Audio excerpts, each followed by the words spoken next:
नमस्कार, final cut देख रहे हैं आप सब। मैं हूं आपके साथ साहिल किरनी। नजर डालेंगे कुछ खास और अहम खबरों के ऊपर।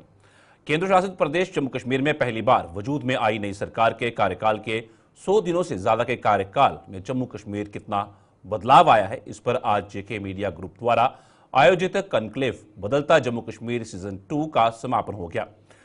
समापन समारोह में जम्मू कश्मीर के उपराज्यपाल मनोज सिन्हा ने शिरकत की।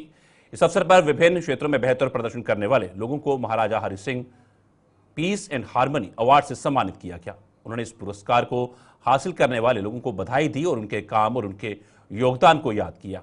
उन्होंने महाराजा हरि सिंह के योगदान को याद करते हुए महाराजा हरि सिंह आधुनिक जम्मू कश्मीर का शिल्पकार बताया। उपराज्यपाल ने कहा कि इतिहास में जो स्थान महाराजा हरि सिंह को मिलना चाहिए था वो देश के इतिहासकारों ने नहीं दिया। उपराज्यपाल ने पंडित प्रेमनाथ डोगरा को याद करते हुए कहा कि एक विधान, एक प्रधान और एक निशान का नारा उन्होंने जम्मू कश्मीर के घर घर तक पहुंचाया। इसके अलावा उपराज्यपाल ने अपने संबोधन में क्या कहा, आइए देखिए।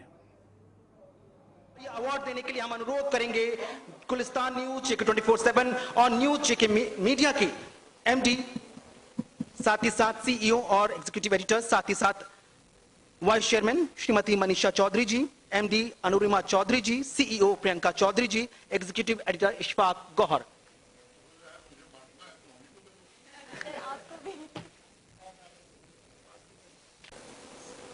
सबसे पहले मैं Maharaja Hari Singh peace and harmony award से सम्मानित सभी विभूतियों को बहुत बधाई और शुभकामनाएं देना चाहता हूं। आप सभी जम्मू कश्मीर तथा भारत के गौरव के प्रतीक हैं।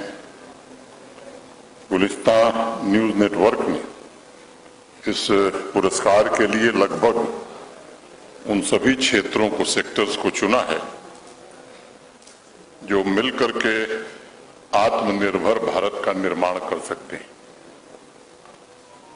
लेकिन मेरा मानना है कि ये पुरस्कार क्षेत्र विशेष में आपकी उपलब्धियों तक सीमित नहीं है, बल्कि इस बात के जरिए इसको स्वीकार किया जा रहा है कि पुरस्कार पाने वालों ने मिलकर के समाज की एकता को मजबूत करने का एक बड़ा भारी काम किया है। जिस प्रकार आज जम्मू कश्मीर तथा भारतवर्ष तीव्र आर्थिक विकास के पथ पर आगे बढ़ रहा है, उसमें आप सभी का निरंतर योगदान सामाजिक ताने बाने को और मजबूत करेगा, जिससे हर क्षेत्र और हर वर्ग अपनी पूरी ताकत से राष्ट्र की प्रगति में अपना योगदान दे सकेगा। मैं आज Maharaja Hari Singh peace and harmony award से सम्मानित 3 दिवंगत विभूतियों, पंडित प्रेमनाथ डोगरा, पंडित गिरधारी लाल डोगरा तथा देवेंद्र सिंह राणा जी की पुण्य स्मृति को भी नमन करता हूं। इस अवसर पर मैं महाराजा हरि सिंह जी को श्रद्धांजलि अर्पित करता हूं और एक कर्मयोगी की तरह राष्ट्र निर्माण के हर क्षेत्र में अपना योगदान दिया। मेरा मानना है कि इतिहासकारों तथा बुद्धिजीवियों को इस कालखंड का और बारीकी से अध्ययन करने की जरूरत है।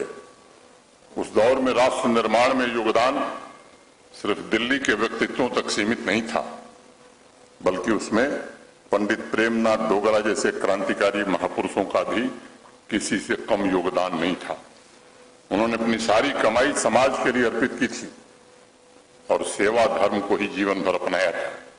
वह दौर ऐसा था जहां एक तरफ बहुभाषी भारत की एकता को मजबूत करने के लिए तमाम प्रयत्न हो रहे थे, दूसरी ओर उसकी अनेकता में दरार पैदा करने वाले तत्व भी सक्रिय थे। ऐसे में देश को जोड़कर रखने और सांस्कृतिक विरासत देश की बचाए रखने में जो योगदान पंडित प्रेमनाथ डोगरा ने दिया है, उसका ऋण चुकाने का सिर्फ एक ही तरीका है, ऐसे महापुरुषों को समाज अपनी प्रेरणा का केंद्र बिंदु माने।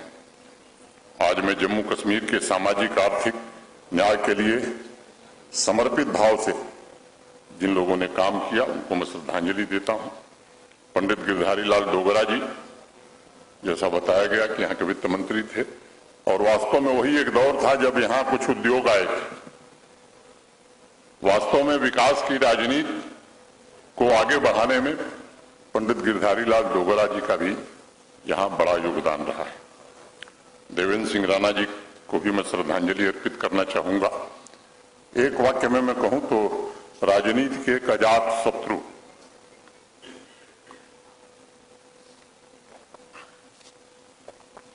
के रूप में श्री देवेंद्र राणा सदैव याद किए जाएंगे, और मुझे लगता है कि सुख में किसी के खड़े हुए हों या ना हो, लेकिन दुख में वो सबके बराबर खड़े रहें।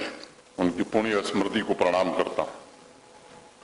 समाज के कमजोर वर्गों की सुरक्षा, महिलाओं का सशक्तिकरण, बिना किसी भेदभाव के सभी वर्गों तक स्वास्थ्य सेवाओं को पहुंचाने का लक्ष्य, विभिन्न व्यवसायों में महिलाओं की भागीदारी, स्कूली शिक्षा के विकास जैसे अनेक क्रांतिकारी परिवर्तन की आधारशिला वस्तुतः महाराजा हरि सिंह जी ने ही रखी थी।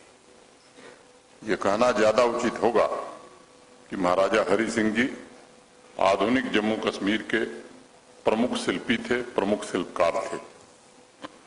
उन्होंने इतिहास के एक महत्वपूर्ण दौर में राष्ट्र की नियति को आकार देने में प्रमुख भूमिका का निर्वहन किया तथा एक भारत श्रेष्ठ भारत के सपने को साकार करने में एक बड़ा योगदान भी दिया। हमारे देश का एक दुर्भाग्य है, इतिहास के साथ कई बार इस तरह की घटनाएं हुई हैं जिसके कारण कई ऐसे महापुरुष जिनको इतिहास में महत्वपूर्ण स्थान पाना चाहिए था वो नहीं पा सके, और मुझे लगता है कि महाराजा हरि सिंह जी के योगदान को भी इतिहास में जितनी जगह मिलनी चाहिए थी उतनी नहीं मिली। इसका सबसे बड़ा कारण था कि हमारे देश में इतिहास एक तरफा लिखा गया। जिन्होंने इस राष्ट्र की राजनीतिक, सामाजिक और सांस्कृतिक धारा को जीवंत रखने का काम किया, जानबूझ करके ऐसे महापुरुषों को इतिहास में यथोचित स्थान नहीं दिया गया। जिन्होंने भारतवर्ष के एकात्मक जीवन के ताने बाने को बुनने का काम किया था, उनके महान व्यक्तित्व के विभिन्न पहलुओं के बाद आपका स्वागत है। बढ़ते हैं आगे। कॉन्क्लेव बदलता जम्मू कश्मीर सीजन 2 का सुबह उद्घाटन प्रदेश के मुख्यमंत्री उमर अब्दुल्ला और उप मुख्यमंत्री सुरेंद्र चौधरी द्वारा किया गया। इस अवसर पर जेके मीडिया ग्रुप की vice president Manisha Chaudhary, MD Arunima Chaudhary और सीईओ प्रियंका चौधरी भी मौजूद थी। कॉन्क्लेव में गुलिस्तान न्यूज चैनल के एग्जीक्यूटिव एडिटर इशफाक कोहर के साथ खास बातचीत में मुख्यमंत्री उमर अब्दुल्ला ने जम्मू कश्मीर में सत्ता के 2 केंद्र से लेकर जम्मू कश्मीर की अर्थव्यवस्था के साथ साथ कई महत्वपूर्ण मुद्दों पर चर्चा की। मुख्यमंत्री उमर अब्दुल्ला ने क्या कुछ कहा, आइए देखिए।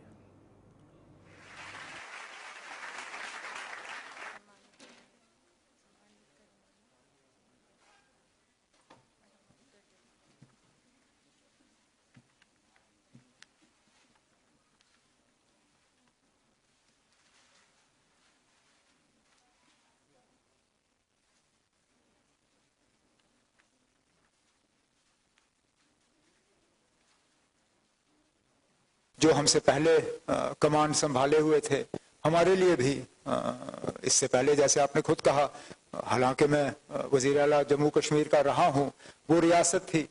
उस रियासत का इस मुल्क के आइन के तहत एक अपना अलग दर्जा था। अब तो हम यूनियन टेरिटरी हैं। यूनियन टेरिटरी में कमांड संभालना और काम निकालना, इसका अपना ही एक चैलेंज होता है। लेकिन उसके बावजूद हमने कोशिश की कि एक शुरुआत की जाए। सबसे पहले ये कि लोगों के बीच एक तालमेल जो है वो बने, इलेक्टेड रिप्रेजेंटेटिव्स का, ऑनरेबल एमएलएज, मिनिस्टर्स का, मेरा अपना और अफसरों का भी। और उसके बाद फिर जहां जहां हो सका हमने जो लोगों के साथ वादे किए उनको हम पूरा करना शुरू कर गए, चाहे वो असेंबली रेजोल्यूशन के तहत, कैबिनेट रेजोल्यूशन के तहत, या जो बीच बीच में फैसले हुए उनको लेके। ड्यूल कंट्रोल तो है, उससे इनकार कौन कर सकता है। केएस अफसर की ट्रांसफर जो है हम करते हैं, IAS IPS अफसरों की ट्रांसफर जो है वो राजभवन से होता है। तो सबसे पहला ड्यूल कंट्रोल तो यही है। कैबिनेट का फैसला जो है वो LG साहब की इत्तला के लिए वहां जाता है, LG साहब वहां दस्तखत करते हैं, फिर वापस आता है। लॉ एंड ऑर्डर जो है वो LG के जरिए डायरेक्टली दिल्ली के कमांड और कंट्रोल में। तो फर्क तो है। इससे पहले हुकूमत में इलेक्टेड गवर्नमेंट जो है कैबिनेट तय करती थी DC कौन होगा, SP कौन होगा, IG कौन लगेगा, डिवकॉम कौन लगेगा, चीफ सेक्रेटरी कौन लगेगा। ये फैसले अब हम नहीं करते।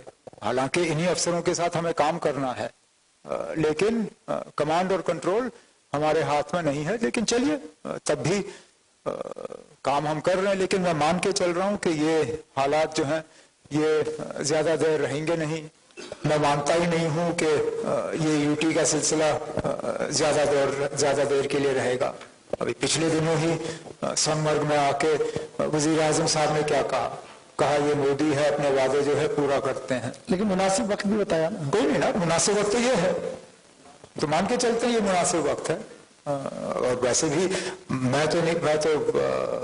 मुझे तो मालूम था कि वहां से कोई डेट का ऐलान नहीं होगा, लेकिन कम से कम उन्होंने अपनी बात दोहराई कि जम्मू कश्मीर को रियासत का दर्जा जो है वो वापस। उमर साहब, चुनाव के दौरान और चुनाव से पहले जब आप MP के चुनाव भी लड़ रहे थे, तो आप बड़े वोकल इस बात पर थे कि ट्रांसपेरेंसी और अकाउंटेबिलिटी होनी चाहिए, और इसके लिए आप बहुत ज्यादा बात भी कर रहे थे, एक प्लान बताने की कोशिश कर रहे थे। आज जब आप वजीर आला की कुर्सी पर है, कितना मुश्किल है? कोई मुश्किल नहीं है ना, कोई मुश्किल करवाना, जबकि बड़ी चीजें आपके हाथ में ही नहीं है, ट्रांसपेरेंसी और अकाउंटेबिलिटी। आपके साथ यहाँ पे बैठना, ये भी ट्रांसपेरेंसी का ही मिसाल है। मैंने आपको लिख के कोई सवाल नहीं दिए, बिल्कुल। मैंने आपसे पूछा नहीं कि आप मुझसे क्या पूछ रहे हो। ठीक, राइट। मैं बैठा हूं, आप मुझसे कुछ भी पूछ सकते हो। ये ट्रांसपेरेंसी है। अगर मेरे हाथों कोई घपला हुआ होता, कोई गलती हुई होती, मैंने कोई लेन देन का मामला किया होता, आप मुझे उसके बारे में पूछते और मुझे जवाब देना होता। ये ट्रांसपेरेंसी होती है। तमाम हम 6 हैं हुकूमत में, मैं डिप्टी CM और 4 मिनिस्टर, 6 के 6 आपके इस प्रोग्राम में हिस्सा ले रहे हैं।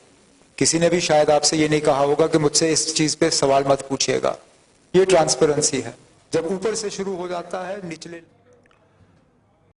ब्रेक के बाद सबका स्वागत है, बढ़ते हैं आगे। वहीं कॉन्क्लेव में जम्मू कश्मीर के उप मुख्यमंत्री सुरेंद्र चौधरी ने बदलता जम्मू कश्मीर और अपनी सरकार के 100 दिन के कार्यकाल को लेकर चर्चा की। उप मुख्यमंत्री ने कहा कि भ्रष्टाचारियों को बख्शा नहीं जाएगा, उनके खिलाफ कड़ी कार्रवाई की जा रही है। इसके अलावा डिप्टी CM ने क्या कुछ कहा, आइए भी देखिए। ये बख्शा कोई भी नहीं जाएगा। और जो आज भी आपके, क्योंकि बहुत बड़ा चैनल है, जो लोग सुन रहे हैं, जो ऑफिसर सुनेंगे मुझे, या कोई लैसी जो माफिया वाले सुनेंगे, जिन जिन का ऑफिसरों का आपस में लिंक है, आज भी वक्त है, तोड़ लें तो अच्छा रहेगा, नहीं तोड़ेंगे तो हम तोड़ लेंगे। नहीं, वो हमें करना नहीं था, हमें मजबूरी बन गई, क्योंकि हमें लोगों ने चुन के भेजा है और लोगों ने एक जिम्मेवारी दी है। क्योंकि लोग दफ्तरों में जाते थे, उनको ऑफिसर नहीं मिलते थे, और कई अफीसरों को यह था कि शायद इनके पास पावर नहीं। तो जब किसी के दिमाग में ये सवाल आएगा तो उस सवाल को खत्म करना हमारे लिए जरूरी था। तो हमने कोई बड़े स्टेप उस पर नहीं लिए, खाली हमने जब देखा, और उनको जब देखा, बड़े बड़े ऑफिसर जो HODs हैं उस डिपार्टमेंट के, वो लोग वहां नहीं थे। जहां तक आपको अभी ऑनरेबल CM साहब भी रिक्रूटमेंट की बात कर रहे हैं ना, जी, रिक्रूटमेंट में हमने 1 लाख लोगों को लगाने का वादा किया हुआ है। और जो मैनिफेस्टो हमारा है वो खाली एक मैनिफेस्टो नहीं है, झूठों का पुलंदा नहीं है। कई लोग कहते हैं हम ये करेंगे, कोई 15 लाख देता है, कोई कुछ देता है, लेकिन हम वो हैं जो करके दिखाएंगे। जो 15 लाख कभी नहीं मिला, लेकिन हमने जो कहा है, चाहे वो बिजली पे कहा है, चाहे वो बेरोजगारी पे कहा है, चाहे हमने और भी जो इश्यूज हैं, चाहे सिलेंडर पे कहा, चाहे राशन पे कहा, चाहे हमने डेवलपमेंट के लिए कहा, जो हेल्थ के लिए कहा है, एक एक वादा ये सरकार पूरा करेगी। ये बख्शा कोई भी नहीं जाएगा। और जो आज भी आपके